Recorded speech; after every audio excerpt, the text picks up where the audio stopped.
Here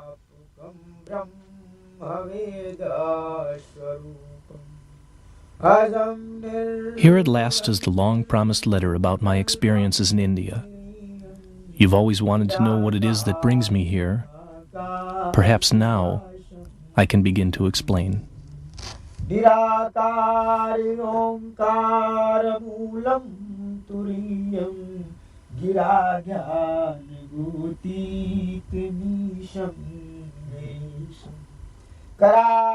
are a great many ways to serve God, but there are few who choose the life of a hermit. Here in the Himalayas of northern India, on Mount Kailash, lives Kailash Baba. For the last 10 years, he has lived from what nature provided and the incidental offerings of a visitor, through the cold of winter and the storms, through the heat and the drought of summer. The original archetypal form of religion, or as Multatuli expressed it, man's calling to become man, is still to be found here. That is the reason I keep returning. Attached to a long stick so you can see it from afar is a flag that marks the residence of a sadhu, a holy man, a hermit. Truth, simplicity, and love are the pillars on which this universal religion is built. I asked Kailash Baba what simplicity meant. नहीं जानते हैं, बोल तो दिया।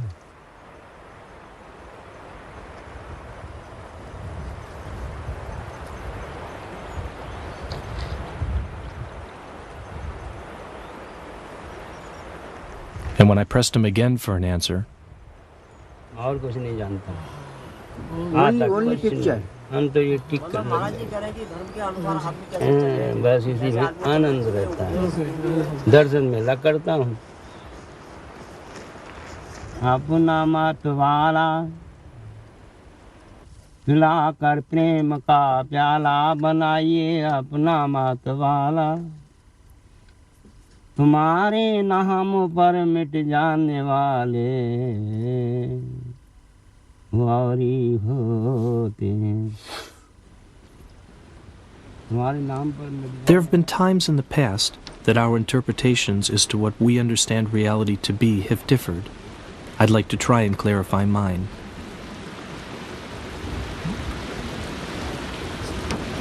Here, we are very close to one of the many sources of the Ganges, a holy river, and in every sense of the word, a truly great river.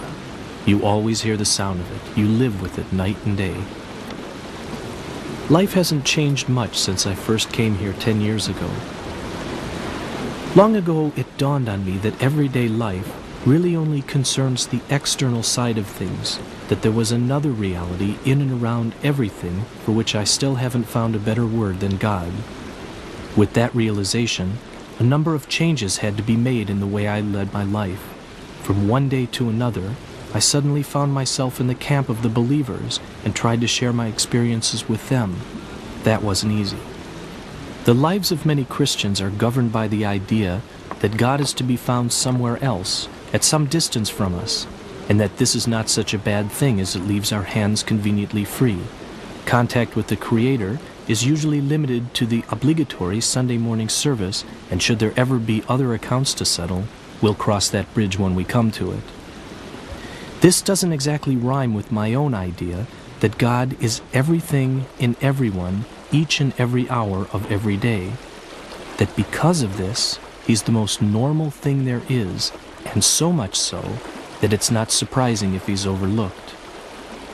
When I first came here, to this place, it turned out that everybody shared the same idea and that they had done so for centuries.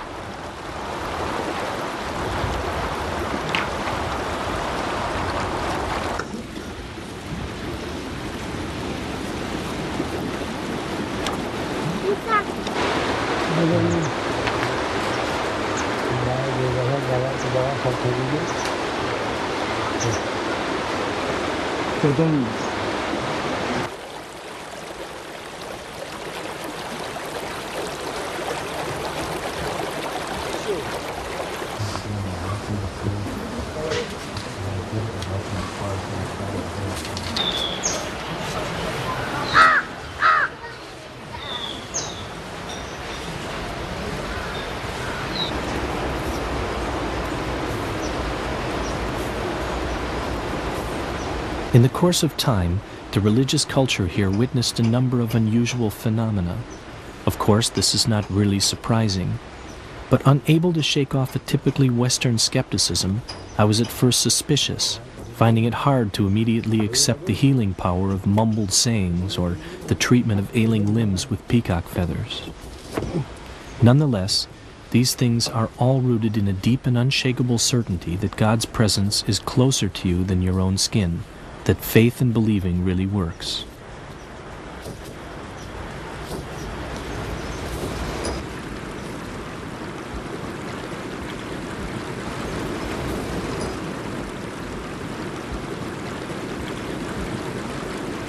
Over the years, things have been added here and there to the building, but the people have mostly remained the same. For the most part, one is unaware of what's happening elsewhere in the world. There's little in the way of entertainment or distraction. People often say that coming here is only an escape from the Western world. If that were true, I can think of a lot more comfortable places to escape to. Those who arrive here from the West do so for reasons that have more to do with their internal world than with the external world. And then, all they find here is a program that's the same every day, always, day in, day out, year in, year out. The day begins at 4 o'clock in the morning. Most of the time it's a cold beginning.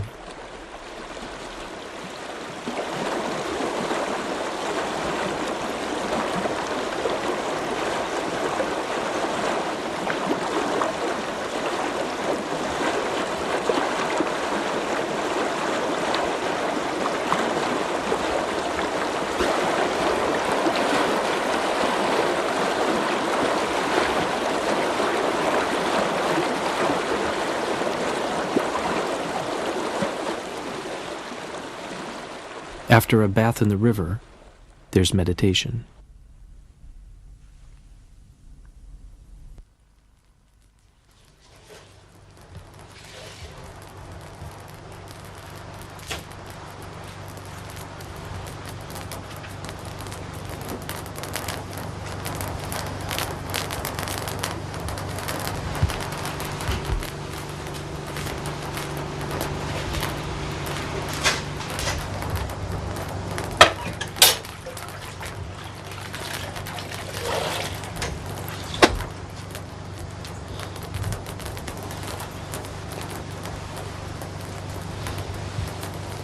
This fire is always kept alight.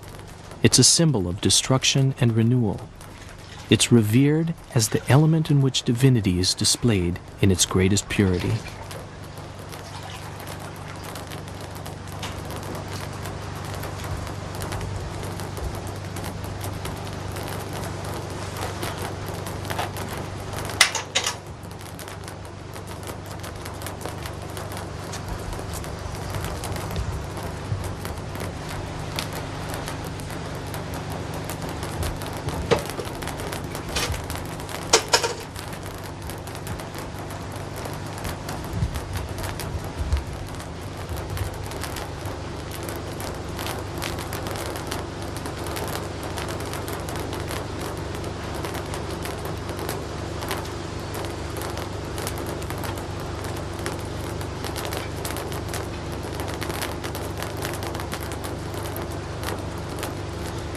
The application of the yellow stripes, the red dot, and the grains of rice is a ritual preparation for the morning ceremony with which each day is welcomed.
Nityam Nimalachalam Sarvari Sakshibhutam Bhavavikam Tribunarikam Sadgurum Tam Namami Devi Sharanam Mehaya O Herakhan Vale Sadguru Hai Nama Tera Tapon Ko Arane Vale Sadguru. Every morning, this ceremony is conducted at several different places.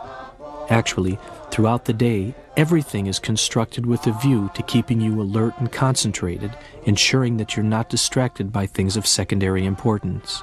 It has to do with confrontations with yourself that you would rather avoid.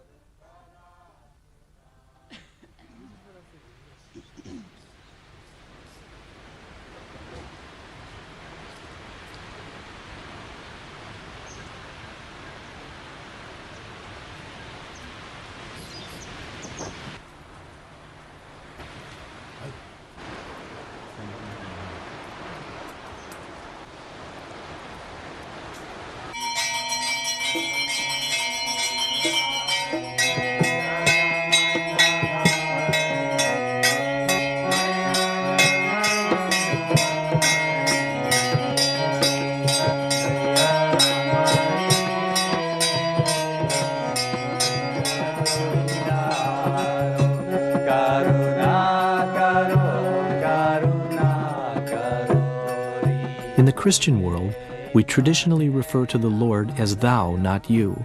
Thou is a polite word specifically reserved for God. In India, there are 3 forms of the word you. They have a polite form, and alongside the word that they normally use, there's yet another, more familiar word, tu. You can use that if you're angry with someone. Parents use it in talking to their children, and it's used by employers when they speak to their personnel. But it's always used by everybody for addressing God. This approach stems from the conviction that the whole of creation, including man, with both his good and bad sides, forms a part of God's being, exactly as expressed in the Gospel according to Paul. In him we live and move and have our being.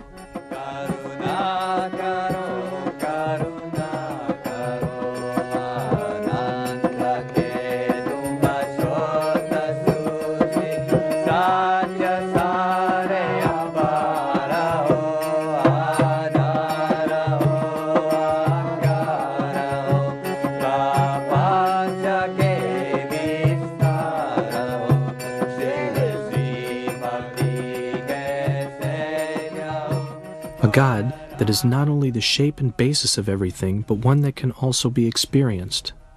अभी आपने मेरे से पूछा था कि भगवान क्या है, कैसे हैं, और मैं तो एक मूर्ख आदमी हूँ। आप जानते हैं कि मैं किताब को खोलना और बंद करना भी नहीं जानता हूँ, लेकिन मैं भगवान के बारे में क्या सोच सकता हूँ। ईश्वर जो आपके आत्मा के अंदर है वही ईश्वर है। आत्मा के अंदर, आपके आत्मा में अगर आप ध्यान लगा के सोचिए और विचारिए कि आत्मा के अंदर मेरी आत्मा क्या कह रही है, तो आपके आत्मा में जब वो आवाज़ देगा कि मैंने ये अच्छा किया या बुरा किया, वही ईश्वर है।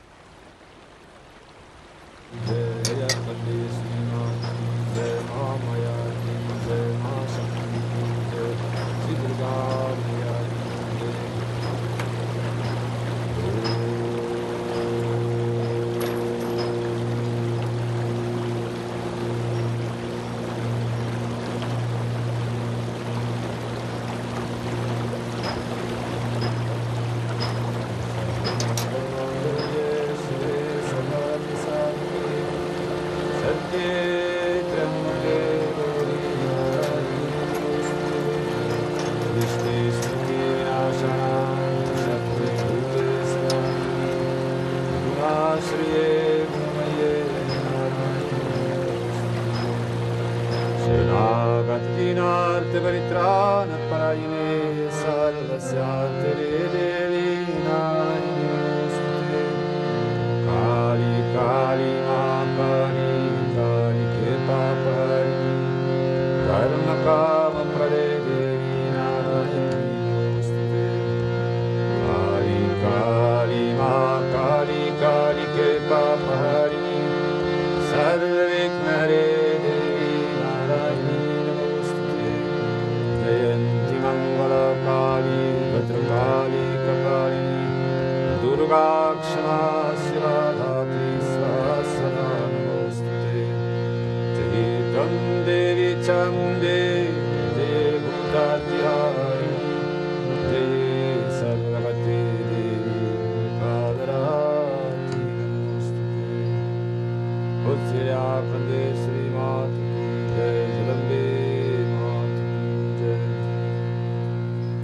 Here in the mountains, there are more of these communities.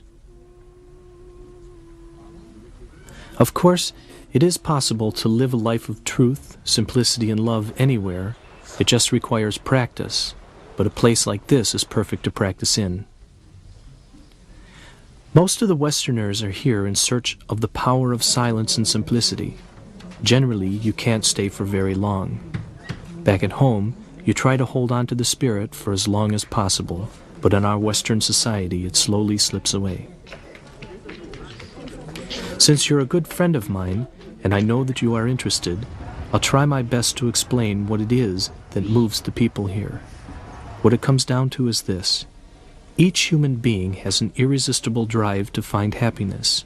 In search of it, many people set off in the pursuit of wealth, fame, and prestige. They often discover that these paths are not the answer. My experience is that it's best to look inside yourself for happiness rather than outside. Man's calling to become man. The Indian name for this is Sanatan Dharma, the eternal religion. There's no prescribed ethic involved, and the particular path or form you choose is relatively unimportant. We are all born of the same principles and form one human family.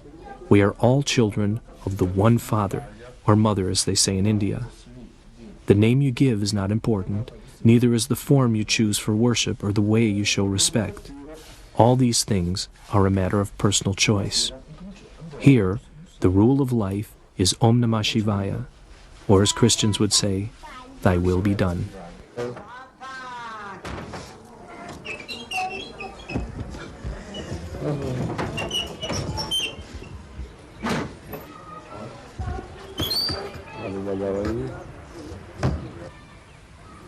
Here we're all concentrated on trying to bring God into our lives and how to live our lives with God as the head of the family, so to speak.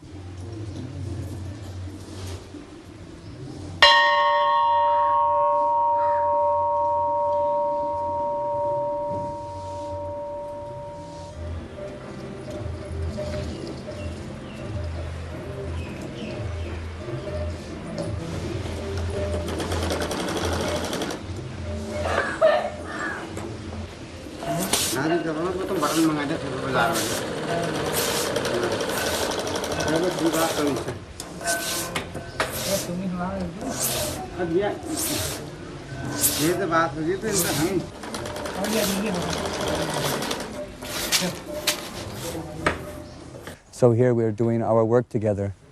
We're carrying stones, we're carrying buckets of water, we're pulling the weeds out of the garden.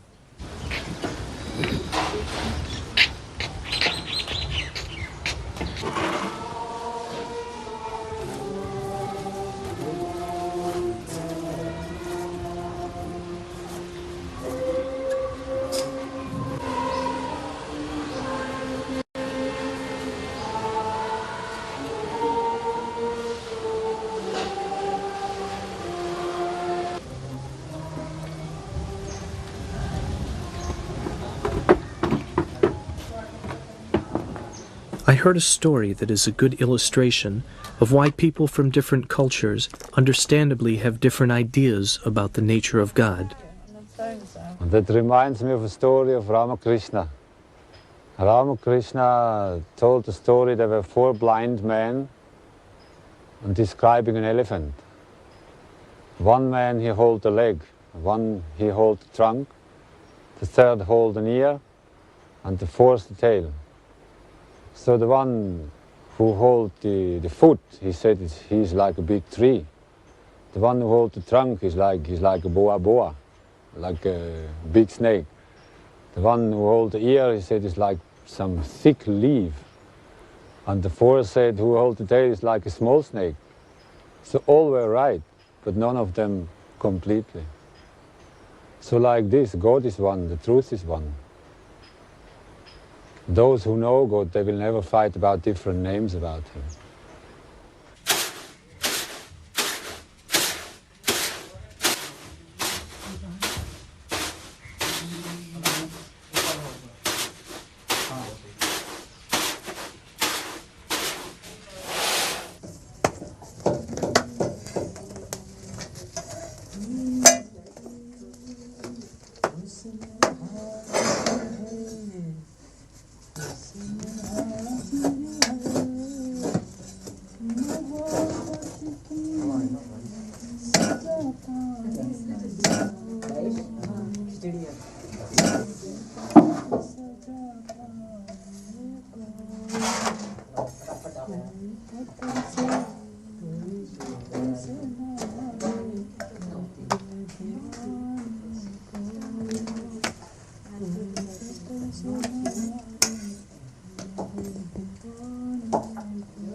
भगवान की जय। मटर नहीं डाली। जय। महेंद्र भगवान की जय। महेंद्र भगवान की जय। वृंदावन धाम की जय।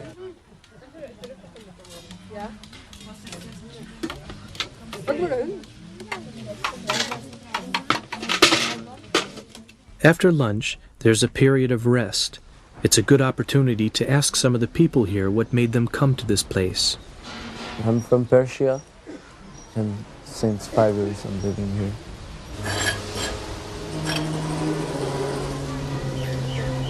And in Islam, there's one part, the written, one prophet in Muslim said, if you don't believe in Islam, you go and search, you will find what you are searching for. Waar ik de laatste jaren voor naar India kom, is toch het alledaagse religieuze besef wat hier heerst. En ik voelde dat toen ik hier kwam, dat ik een heel bijzondere welkom kreeg. En eigenlijk was het een plek die mijn hart raakte en waardoor ik me meteen thuis voelde.